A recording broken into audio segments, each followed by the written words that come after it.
You buy them the most expensive food, prepare the softest beds, and try to show them how much you love them at every opportunity.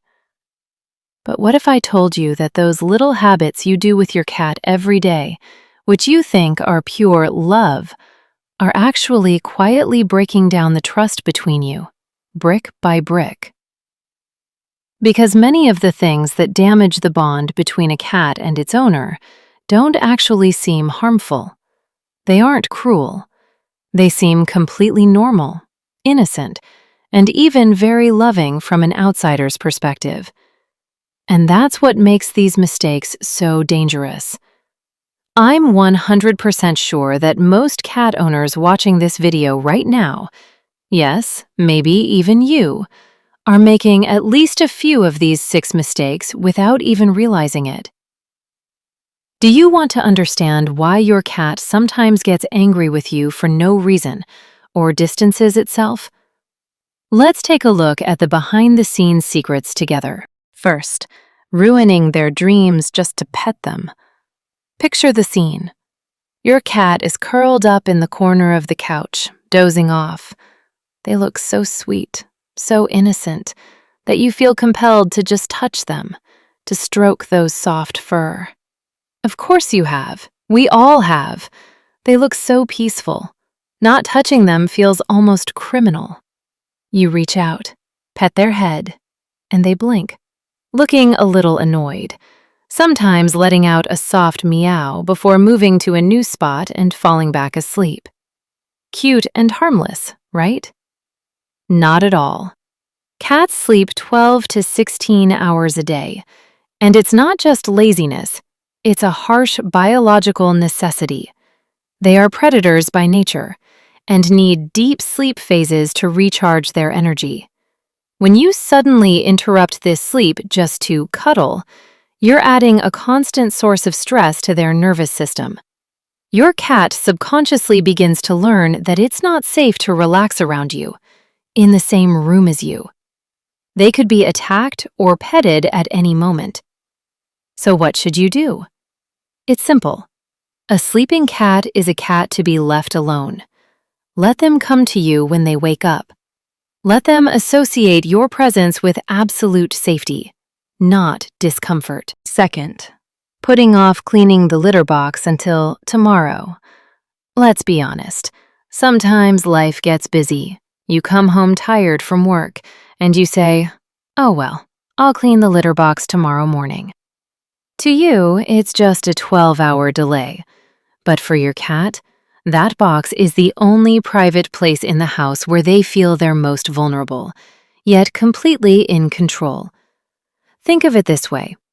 Would you want to go into a public restroom that hasn't been flushed or cleaned in days? Cats have a much more sensitive sense of smell than we do. In the wild, a soiled elimination area attracts large predators by spreading its scent. For a cat, a dirty litter box isn't just a hygiene issue. It's a direct threat to their survival. When the litter box stays dirty, their inner anxiety and stress levels skyrocket. And where does that stress go? Sometimes on your clean clothes, sometimes on your carpet, but most importantly, on their trust in you. Because you are the boss of their little world. Just spend 4 minutes a day and prove to them that you are a trustworthy, responsible person. By the way, if by now you've started to understand the reason for some of your cat's strange behaviors, don't forget to like the video below and subscribe to the channel. With this small gesture, you'll help this vital information reach more cat owners. And now for the third and most common mistake. Third, using your hands as a toy. Almost everyone does this, especially when the cat is still a kitten. You wiggle your fingers from under the blanket and it jumps on them, biting and scratching with its back paws. It seems so cute when they're small and helpless, doesn't it? But what you're actually doing is laying a very dangerous psychological foundation. You're teaching your cat that my hands are your prey. Hands mean target. Hands mean chase. Hands are for biting. And then when she's a 5-pound adult cat, she suddenly tears your arm to the bone when you just want to pet her. And you can't understand why. Why is she so aggressive? You are the cause. When playing with cats, always, without exception, use wand toys, lasers, or feathers. Your hands should represent only two things in their minds: affection and food, not prey. Fourth, changing the location without warning. Have you ever noticed your cat acting strange, anxious, and even scared of its own shadow for days after you've deep cleaned the house or rearranged the furniture? You might think it's just being dramatic. Nope.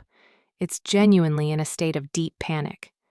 We humans look at a home and see objects, design, and furniture.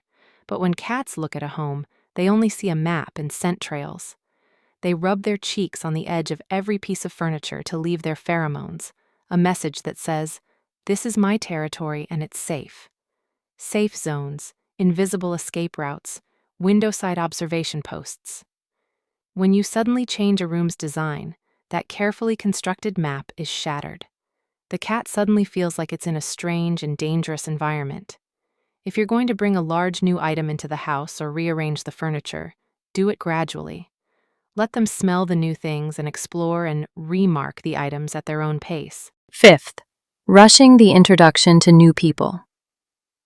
A guest comes to the house, a new friend, a partner, or maybe a newborn baby. What's your first reaction? You pick up the cat and take it straight to them. "Look, this is my friend, pet them," you say. You think, it's okay, they'll get used to it. But you forget that cats aren't like dogs. Dogs tend to see people as part of the pack, while cats view any newcomer as a potential threat. They don't trust anyone automatically. When you physically force this introduction, the message to your cat's brain is, "My owner doesn't care that I'm scared. They're throwing me right into the middle of danger." The result? Wriggling, scratching, and hiding under the bed for days. Let them observe the newcomer from a distance. Let them get a scent first. No forcing, no cornering. Be patient. When they're ready, they will approach your guest and investigate on their own. Sixth, ignoring warning signs. The biggest mistake. At the beginning of the video, I told you about the most dangerous habit we do every day. This is the mistake that completely undermines all trust. You've picked up your cat, loving and petting it. But your cat has actually run out of patience. It's sending you signals. It tucks its ears slightly back or to the sides, taps the tip of its tail nervously on the ground. Its hackles are raised. It tries to move its body and head away from you. And what do? You keep forcing kisses and hugs, saying, "How sweet." You're ignoring the only language she has, body language. In cat psychology, this is called being petted aggression. For a cat, trust isn't just about being fed and loved. Trust is built on being understood and having boundaries respected. If you ignore his body language, the very clear "enough is enough" signals he's giving, one day he'll start biting you directly without any warning. Because you taught it that polite warnings are useless. Remember, no amount of love can fill the chasm created by compulsion. The good news is that cats have a very forgiving nature. Starting today, begin to read their silent language, respect their boundaries, and believe me, you will see with your own eyes how the bond between you, that beautiful love, becomes incredibly stronger. And you? Confession time. While watching this video, did you realize you were unconsciously making any of these 6 mistakes? I used to make the third one a lot. Share with me below in the comments section. Let's discuss and share our experiences there. If you found the video helpful, Don't forget to like and subscribe to the channel. Thanks for watching. Say hi to your cat for me, and see you in the next video.